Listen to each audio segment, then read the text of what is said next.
Hello, I'm the Nostalgia Critic. I remembered so you don't have to. I gotta be honest, it wasn't easy growing up as a boy in the 80s and 90s. Who am I kidding? Yes, it was. But that's because we had help. We had help from the women of our childhoods, and we didn't even know that they were helping us. One minute, girls are just cootie-filled, loudmouth annoyances. The next, they're undeniable sex goddesses that make you just want to fall to your knees, look up to the heavens, and thank God that you're a... Well, you get the idea. Girls went from annoying to attractive in a matter of moments, and we had several steaming animated hotties to make that transition easier for us. They were cool, they were smart, and they were hot as hell. And that's why I am here to honor the top 11 of them here today. Why top 11? Because I like to go one step beyond. So, sit back and enjoy the top 11 animated nostalgia hotties.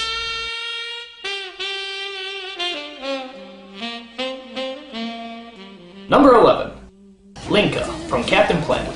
Yeah, as much as I hate this show, you have to admit that little Russian Stroganoff was pretty damn attractive. She was cute, strong, and had one hell of an attractive accent. Saving our planet is, yes, a good thing.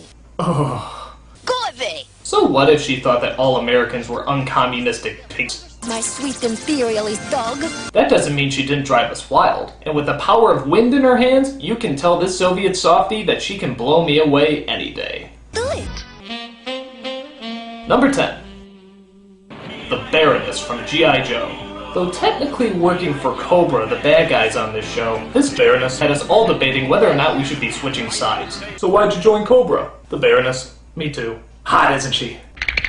This villainess was steaming with all black attire, skin-tight latex, sexy glasses, and a thick German accent. I wasn't speaking of the dog, moron! Oh, I mean Russian accent. I could get a real kick out of that. Or was it Scandinavian? Czech? Italian? Canadian? Either way, this co-broad is hotter than a T-35 death ray, and my guess is she'll be having you shout out Cobra sometime soon. Cobra! Cobra!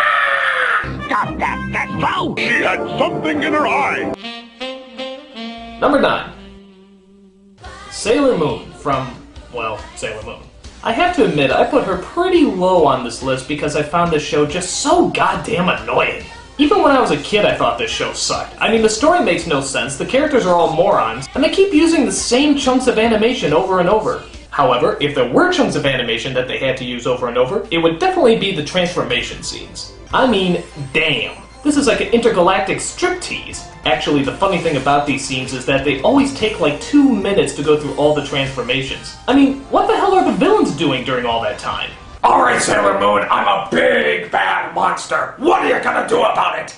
Moon Prism power!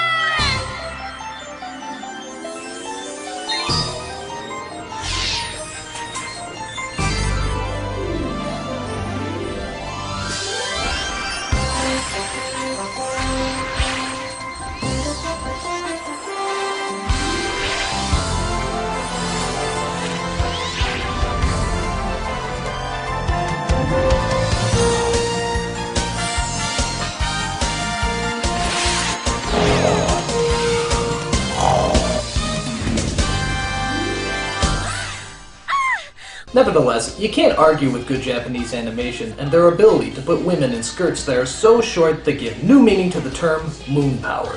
Sailor Moon, from anime to animated. Number 8. Harley Quinn from Batman. Of all the characters in the world, you'd think the Joker would be the last person who would need a sidekick. But when one of the writers suggested that one of the Joker's henchmen should be replaced with a henchwoman, instant history was made. And thus, Harley Quinn was born, an energetic, totally psychotic airhead who had the hots for the Joker, aka Puddin'.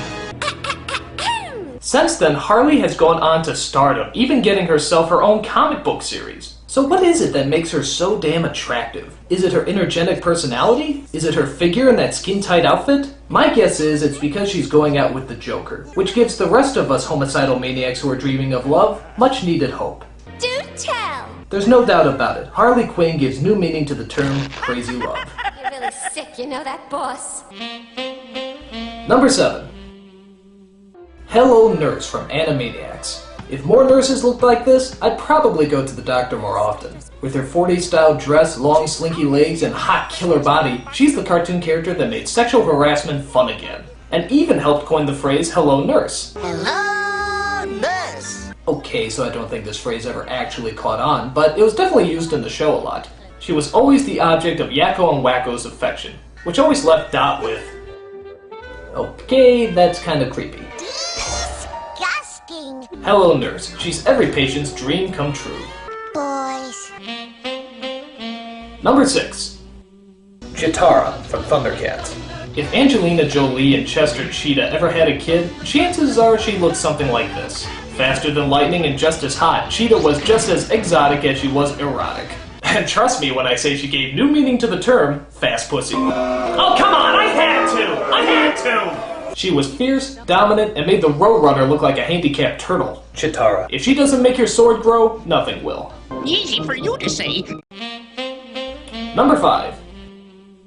Daphne from Scooby-Doo. Talk about a character who did absolutely nothing. She never solved any mysteries, never found any clues, but goddamn could she wear that purple dress. So what if she has the personality of a hairspray can? She was the only thing in Scooby-Doo that was appealing to look at. I mean, think about it. Velma's a lesbo, Shaggy's a stoner, Scooby's a dog, and Fred, well, I just don't trust anyone that wears an orange neckerchief, and I don't think you should either. Daphne was the only character that you actually look forward to seeing. She was colorful, polite, and of course, hot as lava. Daphne. She may not have a clue, but I'm sure she has several restraining orders. You shouldn't believe everything you read. Number 4. April O'Neil from Teenage Mutant Ninja Turtles. Talk about a true damsel in distress. There wasn't 1 second of this show where she didn't need saving. Uh-oh. But despite that, she was a pretty fun character. She was cynical, she was funny, and let's not forget that skin-tight yellow jumpsuit.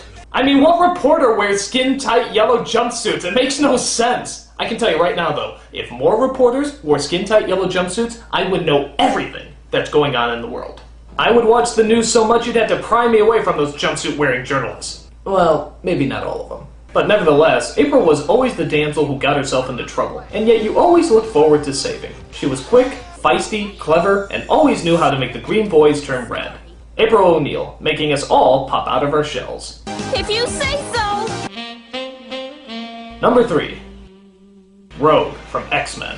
There's nothing like a little southern comfort to calm you down, and Rogue was definitely that. With her sizzling accent and southern personality, Rogue was always that forbidden fruit that you could never touch. Literally, if you touch her, you go into a coma for the rest of your life. But hey, that just made us want her more. She could fly, she was strong, she was smart, and of course, she was saucier than Texas prime rib on barbecue night. That's not funny. A lot of men don't like the idea of women being stronger than them, but in Rogue's case, she can kick my flabby white ass any day. In the mood for a hot date? In a bullseye. If there was ever a triple X-Men, you can assure yourself that Rogue would definitely get top billing. You can drain my energy anytime, Chef. Number 2. Ariel and Jasmine from The Little Mermaid and Aladdin. It's hard to choose which one of these fairy tale beauties was sexier, so I just gave them both their own number 2 spot. I mean, these two hotties make Barbie look like Betty Crocker. With their big, wide eyes and soft, curvy lines, there's no doubt that Disney definitely knew how to make our dreams come true. Now, a lot of you might be wondering, why didn't I put Belle on there? Well, it's not that she wasn't beautiful, smart, and a well-developed character. It's just that, well, she didn't show her navel. And on this countdown, that earned you like 20 more points. Sorry, kid, nothing personal. Now, all 3 of these beauties made their appearance at a time when anime women were just concerned about one thing. More. There's so much more. There must be more. I want more. Why is it Disney women are never satisfied? You're fucking royalty! If you had any more, you'd be freaking gods! But nevertheless, it was Ariel and Jasmine who were the exotic beauties, even though Ariel is technically a fish, which would make relationships difficult, but not impossible. Both of them were active, fun, adventurous, and willing to show off their belly buttons. Ariel and Jasmine, the princesses of our hearts. And every other stuffed shirt swaggering peacock I've met. And the number 1 anime nostalgia hottie is...